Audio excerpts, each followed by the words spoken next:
You might wonder who the faces in the background are. These are the faces we used for a recent campaign the European Commission launched on equal pay, a campaign to close the gender pay gap. We've heard this morning that the gender pay gap is at 18% on average in the European Union. And we launched this campaign on the 8th of March together with the Charter. And we tried to explain the gender pay gap with a life cycle approach to show that choices done by individuals over their life cycle at different ages in their life influence the gender pay gap, whether it's educational choices made about education, about career, about whether to have children and who cares for the children. And all these choices accumulate over the lifetime, have of course an important influence on the gender pay gap, and in the end they accumulate, and as a result you see the older couple here also, we have a pension gap, not only a gender pay gap but also a pension gap and a higher risk of poverty for women in Europe than for men. So this was just to explain you who these faces were in the background. I now come back to the Charter. This Women's Charter adopted by the Commission sets out 5 priority areas for action. First of all, equal economic independence for women and men, equal pay, equality in decision making, and gender-based violence, and lastly, the work on gender equality in our external actions and in the area of external relations and development aid of the European Union. Now, I'll say a couple of words on each of these areas, and I'll start with, what I want to say is that this charter will be followed and implemented by a European strategy, a midterm strategy for the years 2010 to 2015.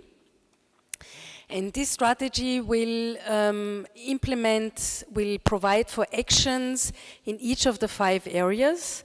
We plan to adopt the strategy in early fall this year. And this strategy will be a kind of a work program for the Commission services on gender equality. And we also hope that the strategy will, like its predecessors' strategies, like the roadmap, for example, will inspire also the other European institutions, will inspire the member states, and will motivate them and encourage them to take actions themselves. I'm just here to remind you of the pact that the member states concluded on gender equality in 2006.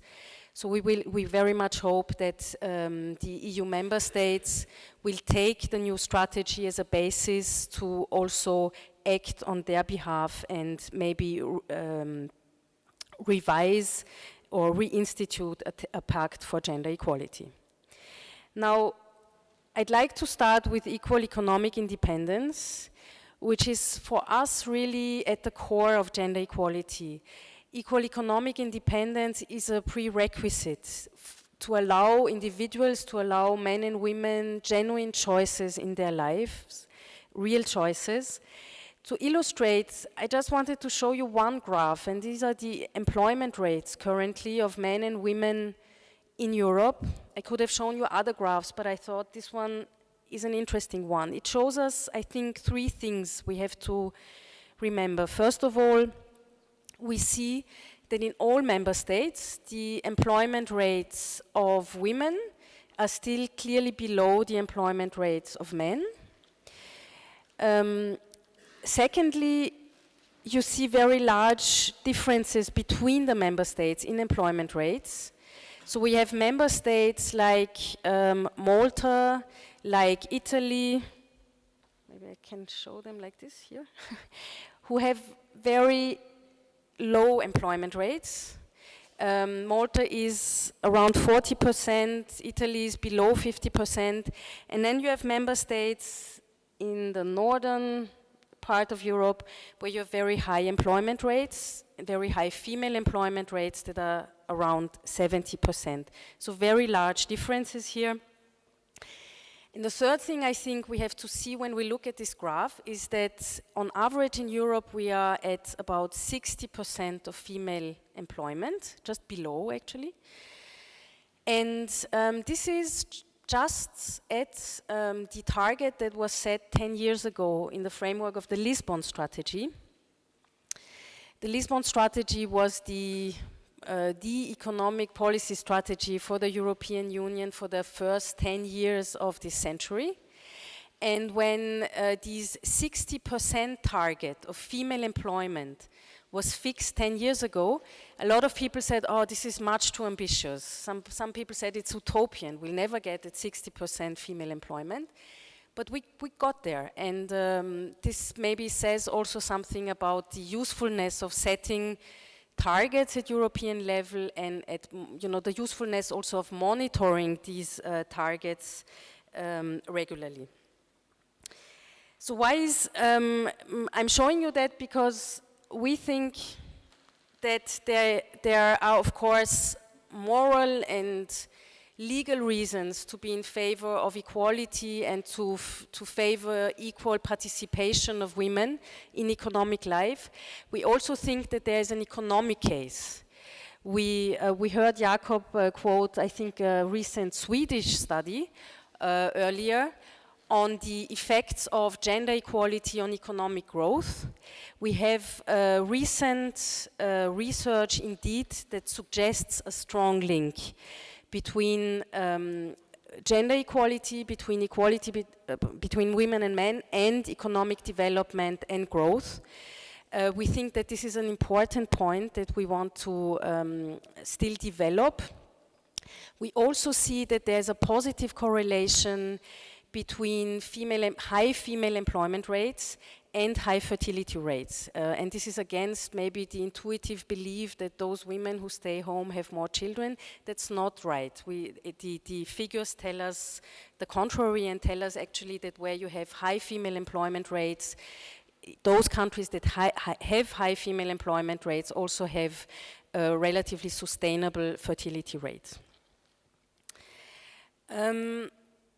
I continue with equal pay for equal work and work of equal value, and I brought you a map of Europe and the differences concerning the gender pay gap in Europe.